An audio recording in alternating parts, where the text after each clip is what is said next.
Lonnie Payne here with another video for you, reminding you if you like what you see, please like, subscribe, share, and if you're ready, let's get going. Welcome to the jungle. We got fun and games. As most of you know, most of my content is pinball related, but I do work on arcade games every once in a while, and I've got a Target Zero arcade game that I'm going to show you how to restore the cabinet. Now this is the same technique that I use to restore pinball cabinets, so that's why I'm putting it on my channel so you can see the tips and tricks on how I do things. You may have different ways of doing it, and that's fine. Just show you how I do it. It's just on a much bigger scale than a pinball machine, but all the processes are just the same, so that's why I decided to go ahead and film the process. Now this cabinet is fairly large, so it did take some time to do it, so I decided to cut this video in at least 2 parts, possibly 3. The first part, what you're seeing here, is going to be how to restore the cabinet itself, all the wood repairs, and get it ready to paint. So if you're ready to get started, let's go do it. All right, here's the cabinet. I pulled it out of the garage just so we can have a little bit better light so you can see the details of the cabinet. You know, the game is from 1970. It's pretty beat up. I mean, you can see a lot of scratches. A little bit of damage on the very bottom. You can tell some of the wood's missing. We'll have to fix all that. But you can also see right here this blue stripe here. That's the actual original color of the game. You can see it's got a little bit of a greenish tint to the rest of the game, and that's even after cleaning it. That wouldn't come off, but then as it got scraped a couple times, you know, you can see all these little areas that's the actual original color. So if I do original scheme, that's the color I'll use. I've got the graphics all scanned and stitched together and ready to go, so I just have to decide. I may actually do a black cabinet with some colored graphics, or I may go back to just an actual stock original. I just haven't decided yet. But the back of the game actually is a little bit more of the normal color, original color. And then the other side, you know, typical damage, just like the other side. So I'm gonna move this back in, lay it down, and sand it, and take all the paint off. And this is actually a big door that opens for that map system. And even though this is an arcade game, this is basically the same exact process that I'll use on a pinball machine. This is just a much bigger scale. So this is actually a little bit new for me. I haven't done anything this big. I can do everything single sheets with the pinball machines, but like the big black outline and stuff, that's going to be multiple cuts. So this will be interesting, but there's the cabinet, and we'll get started. Okay, I mentioned earlier that I had all the graphics scanned and ready to go in the computer. One thing you got to do, though, is you got to have a plan for when you put them all back. So this is actually a lot bigger project than my pinball machine, so it takes a little bit more prep to make sure we got everything ready to go.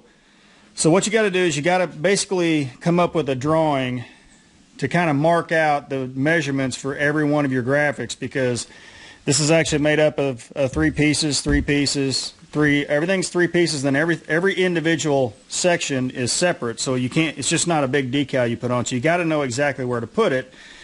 So here's kind of a rough drawing I made. It doesn't have to be perfect, it just has to be able to show where all the measurements are. And anybody that makes fun of my drawing, that's not cool. I'm not an artist. But so you just gotta kind of measure everything, every little corner, you know, how far this is from this line up there, how far over to this starts from this edge, you know. So you just want to get everything, so when you start putting it down, you know exactly where it all goes, how far this is from here, how far these are in. So when you start putting it down, which I'll show in the video, you can make some marks on there, and you know, obviously the first ones are the hardest, and then once you get going, it kind of all falls together. But you can't forget to make you a plan, or you'll get an empty cabinet. Even if you have graphics, you're going to be kind of wondering where they go. First step is sanding the paint off. So I got a DeWalt orbital sander. You see the holes in there. And then I get this adapter to hook it up to my shop vac, and that way it'll suck up most of the dust. Also, I'm going to wear a respirator because this was built in 1970. I have no idea if there's any lead in this paint or not, but I'm not taking any chances. So anytime I sand an old cabinet, I wear breathing protection. We'll get started.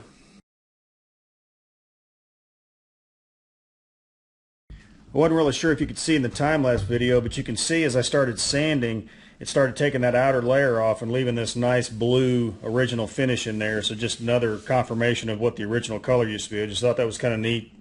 That was actually almost just sanding off the bad finish and leaving, you know, revealing the new blue color that we saw in the scratches. Just thought I'd point that out. Kind of cool.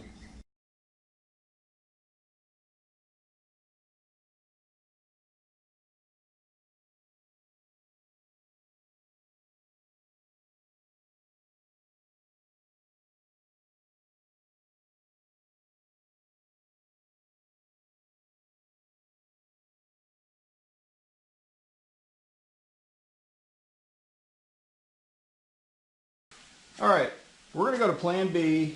This is the first time I've restored anything from 1970 or so, and this paint is much harder to get off than any of the pinball machines I've restored, so we're going to try something a little different. I'm just going to try and strip the paint off now. Should hopefully go a lot better. But this has a varnish on it, and so and I think it's lead based, so it just really wants to stick. So it just took a long time to get this, and take me 2 days to sand this thing. So we're going to go to Plan B. It's also going to be kind of a review because I never used this product before. So I found this premium sprayable stripper actually at Home Depot, and so I thought, you know what, instead of brushing and stuff, I'm going to try this. So we're going to give it a shot. It says use 3 foot by 3 foot sections, so I'll divide that up into 4 sections. We'll spray it on. We'll try and remove it. We'll see how it goes.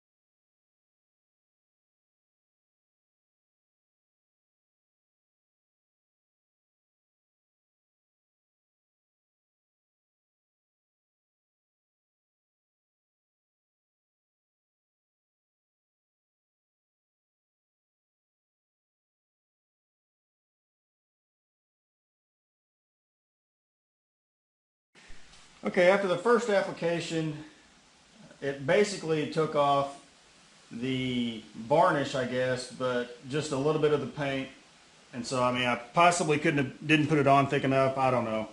Not real happy right now, but what I'm going to do is I'm going to treat this area again, and then I'm going to treat this area with a much heavier coat. Maybe I just didn't put it on thick enough, and we'll see what happens.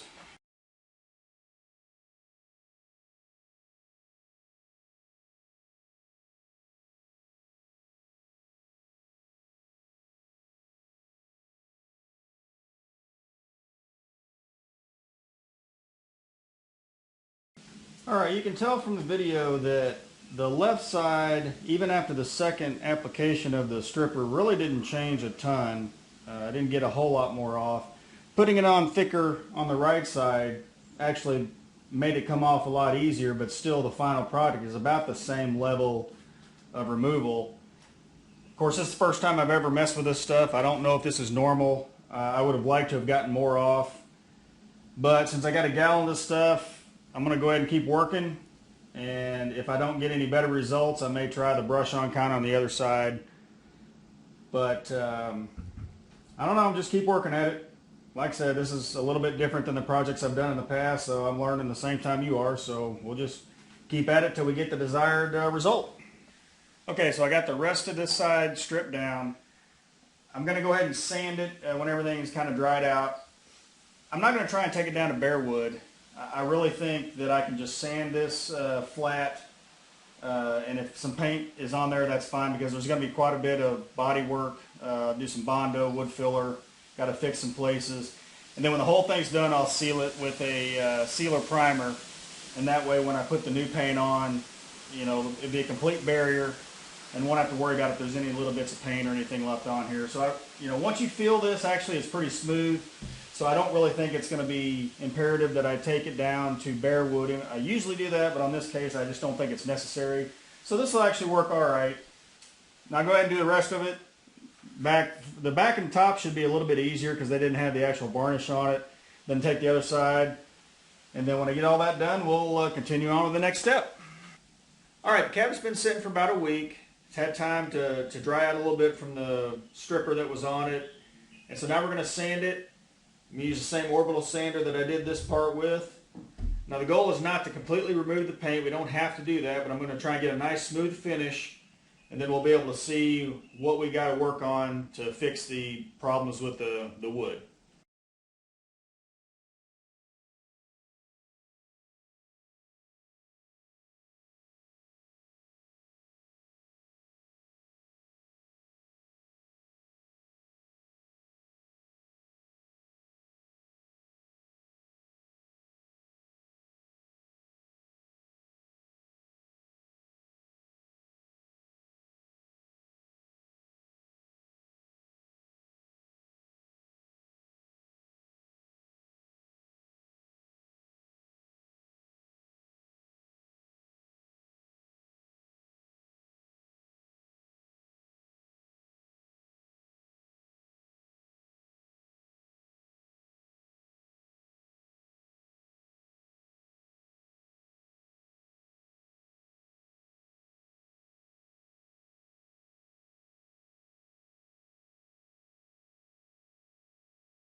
All right, now I'm going to clean the surface with some naphtha, which you can get at any Lowe's, Home Depot.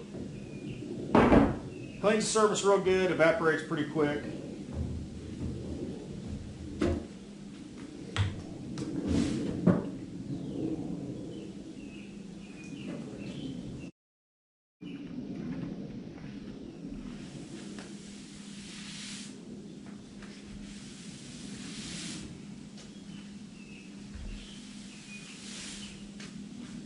You can kind of see the blue, picking up all that dust.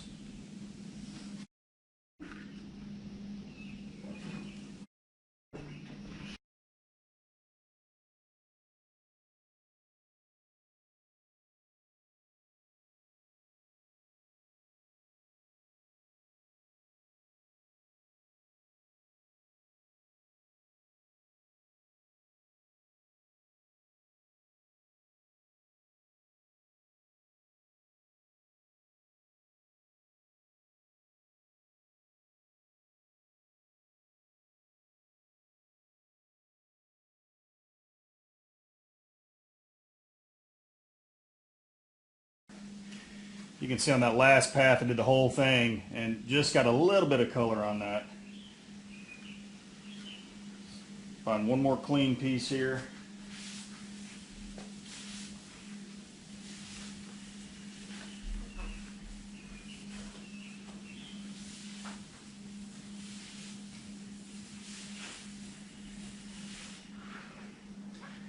Not much on there at all, so we'll call it clean. Won't take us very long at all. We'll let this dry out for a little bit, and then we'll start putting on some wood putty. I use a couple different things. I'll show you where I use each one of them here when we get this dry. All right, I use 3 different kinds of products when I'm working on a cabinet. One of them is quick wood, and I use that for when I'm trying to fix corners, something that needs a little bit of strength to it, not just a typical wood filler application. And then I actually use wood filler for kind of a general purpose, and then I also use some Bondo in certain situations. So I'll show you kind of how I do each of them. I'll fix a couple of these bigger areas here with some quick wood. This is a whole other animal. Don't really have to deal with this in pinball machines much, but this is actually a trim piece. So I'll actually cut the front of this down, put an actual new piece of little wood here, and then fill around it to make it look nice and new. Alright, what you do with this stuff is you just cut a little piece, kind of estimate what you're going to use. Cut a little piece off here. But just got me a little chunk here. Gonna unwrap it. Has a little coating on it. Then what you do is you just mix it up.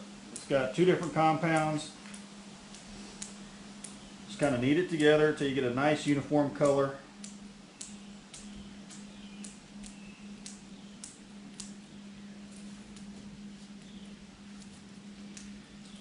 Then you're just going to start putting it on there. And when you put it on there, you don't want to have a lot of overhang, because obviously anything that's bigger than what you're actually working on, you're going to sand off. I kind of pull it in, and it kind of helps with the adhesion of it. So what I do is I kind of form the corner a little bit. And sometimes you might have to do this a couple times if it's a big corner. You may have some that don't stick very well.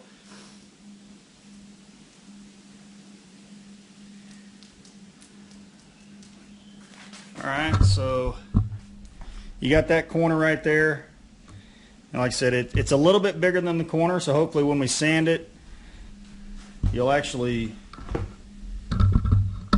have a nice corner. And like I said, you might have to treat it again. Now, this is a little bit bigger area, so I'm just going to use the rest of my putty for this little area here.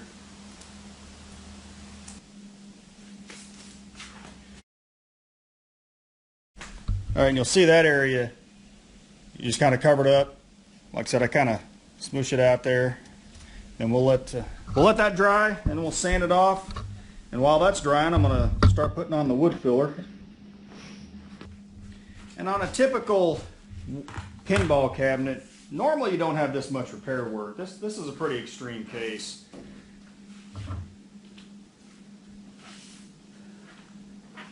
So a lot of times, if you just have certain spots that you know are bad, you can just fix those spots. And so I may end up putting a little bit extra on here, but you want to kind of put a skim coat. Once again, you don't want it real thick, it takes longer to dry, and you're just going to end up sanding it off. It's like I got a bunch of stuff right here, so instead of trying to fill individually,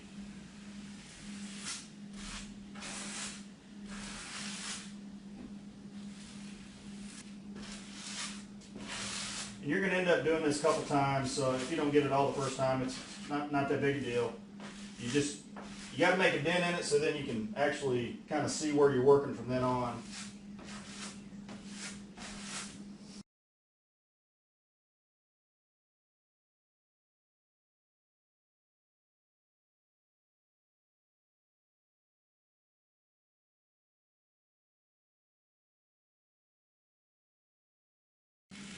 This is that big scrape that we saw in the pictures when I first started showing you. You can kind of see any spot that has a little bit more paint in it was a low area when you were sanding. So some of them are pretty easy to see, but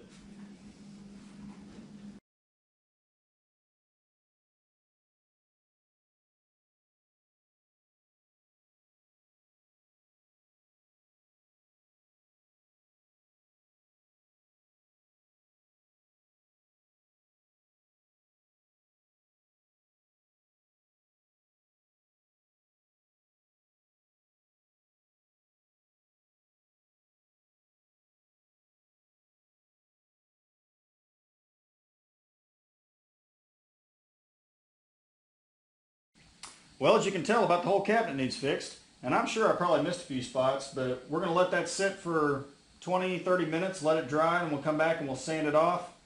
In the meantime, I'm going to have some lunch. All right, on the front corner, you'll see that the piece of trim that actually comes down is just missing mostly, and it's actually on both sides, probably just been kicked. I mean, 49 years old. So what I'm going to do is I'm actually going to cut part of this off and then replace it instead of trying to just build this up with putty. And like I said, normally you don't have to do this in a pinball machine, but since I am doing this on this machine, I figured I'd include it in this video.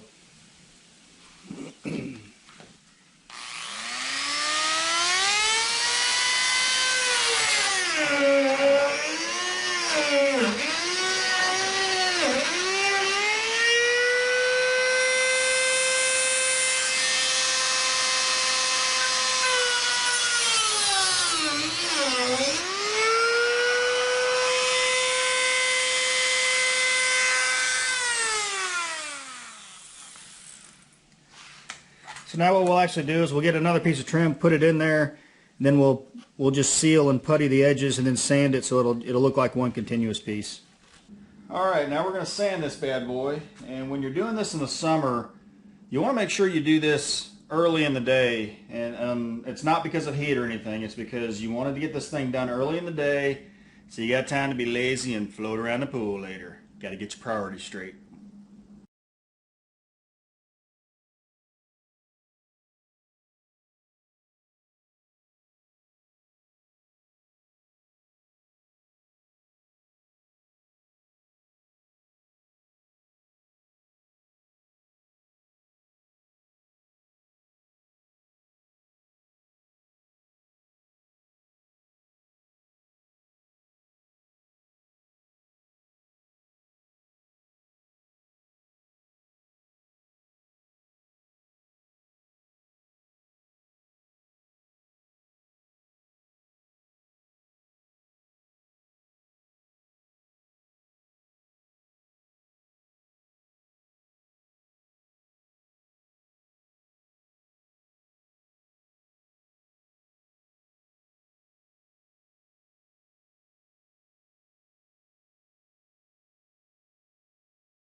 Okay, got the first sanding done.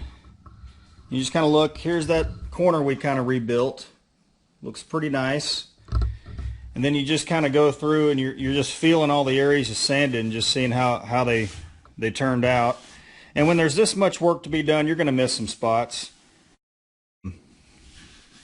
There's one here somewhere that I felt when I was sanding that I totally missed. There's a little spot right there. I think it was right there was another one. But kind of over, you're just kind of looking for general. This is that big scratch that was on the side, and that feels all nice and smooth now. So like I said, this is a pretty extreme example of fixing. Normally, say on a pinball machine, you don't have nearly this much stuff to fix. What I'm going to do is I'll sand the entire rest of the cabinet, kind of see where we're at, and then I'll go through and make any more fixes and sand again, and I'll also fix the entire edges here with putty and stuff, and then we'll go on to the next step. Alright, all the cabinet work is done. There was a lot of work to do on this cabinet, and it just about broke me. There's a ton of work. Of course, it's 49 years old, but you can kind of see everything has been taken care of. You can see all the little white stuff all over, but now when you feel it, you can't even feel it. This trim down here, I actually had to replace that trim. I was going to try and fix it, but it just was so far gone that it would be mostly putty, and I just didn't want to go through that. So I actually had to rip a 1/4 inch by 1.5 inch board down to make my trim, because the trim you buy has rounded corners on it, so I had to make my own piece. So I got this now, so it'll be nice and solid. You can see all the corners have been rebuilt. You know, everything. Now the back, I mean, all this is smooth, all this is filled, but there's a little stuff on the back that's not perfect, but it is the back, so at some point sometimes you got to just deal with it and move on. But everything's been fixed. Like I said, same thing. This trim up here was actually pretty good. Replaced the bottom piece again. Had one of the big bars put on it, security bars, so filled that on both sides. You can just see how much work had to do on the bottom to get this thing back to nice condition. The map actually dug a hole out right here over time, so I filled and puttied all that in, and fixed a few little areas on the inside. Tried to get everything all nice and good, so when this thing gets painted. Now, I did not restore this little area here. That whole cockpit actually sits on here, so I mean it's totally covered. We'll never see it. So as long as this project's taking me, I just decided not to do that. Then once again, here's the other security bar that I had to fix. So anyways, she is ready for primer. I'm going to go ahead and use a Kilts type primer probably to seal it all in, and then continue with the rest of the restoration. Well, that's it for part one. You can see we've got the cabinet all done and ready for primer. And so the next installment of the video, I'm going to show you how to prime and paint it. And I might do the decals on the next video, or I might actually put those in a third part. I'll kind of decide how things are going with the length of the videos. And actually, I've got the cabinet primed, so I can give you a little sneak peek on that.